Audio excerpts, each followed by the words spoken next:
Hey, Stephen Young here for Asseter Auctioneers, Great Texas Mopar Horde Auction Event.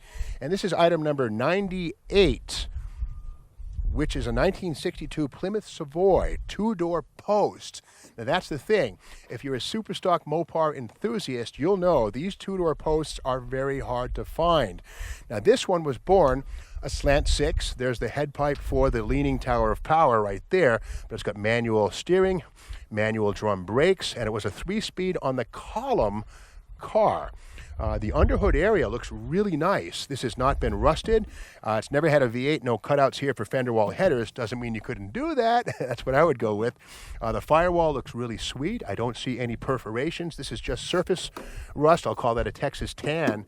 A little bit of bubbling here. Okay, that's not so good, but otherwise, this looks pretty solid in the cowl. These are classic for rusting out in this area, in the New England area and the Rust Belt. That stuff is gone. The grille is very nice.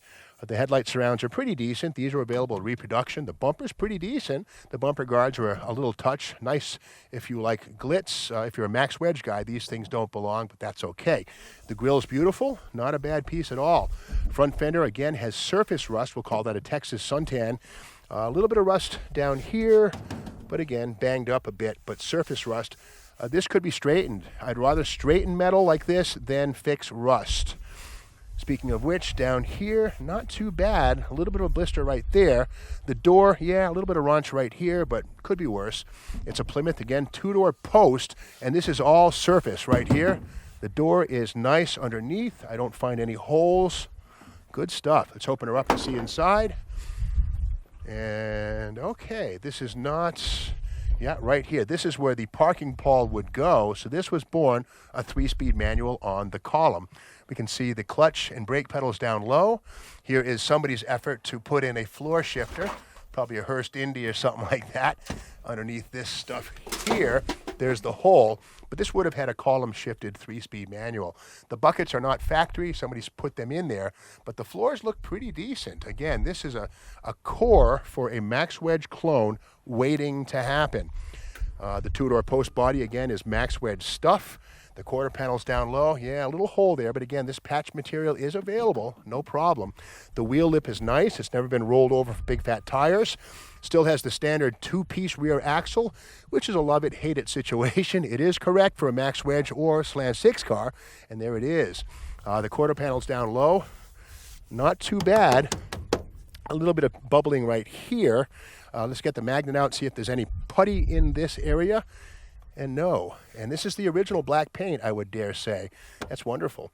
Rear bumper looks to be pretty straight. No problem there. Single tail lamps on these low-level Savoys. The Furies would have had 2. The trunk looks pretty decent. The floor is underneath all this stuff. Let's see what we got. Okay. That could be a lot worse. It looks pretty decent. You can see here, you know, if we saw the ground, we'd say, well, rust bomb. But this is not too bad at all. Let's come down this side here, and the quarter panel, once again, has some holes down low. You can see right here, you can pull that bottle through. So down low. But again, I'd rather see that than rust up in through here. And there are patch panels available for that. The wheel lip looks fantastic. Very nice. It's still there underneath. It's not rusted at all. Down here, yeah, a little bit of rust. Once again, break out the welder and patch that baby up. Inside, okay, the door doesn't want to open. But again, here's that all-important two-door post body style that the Max Wedge guys go crazy for. The door is quite nice. I don't see any rust at all. That area, a little bit right here, some blistering. Front fender on the passenger side, beautiful down here. These are always rotten here, but not this one. Again, Texas suntan, a little bit of dents. You could pull those out, panel beat that, and be all good. So here we have it, item number 98, a 62 Plymouth Savoy, the entry-level B-body. Again, first year for Plymouth's B-body, 1962. But what you do with this thing is put together a Max Wedge, a 413 cross-ram engine, and have yourself a nice Superstock clone. Bid away.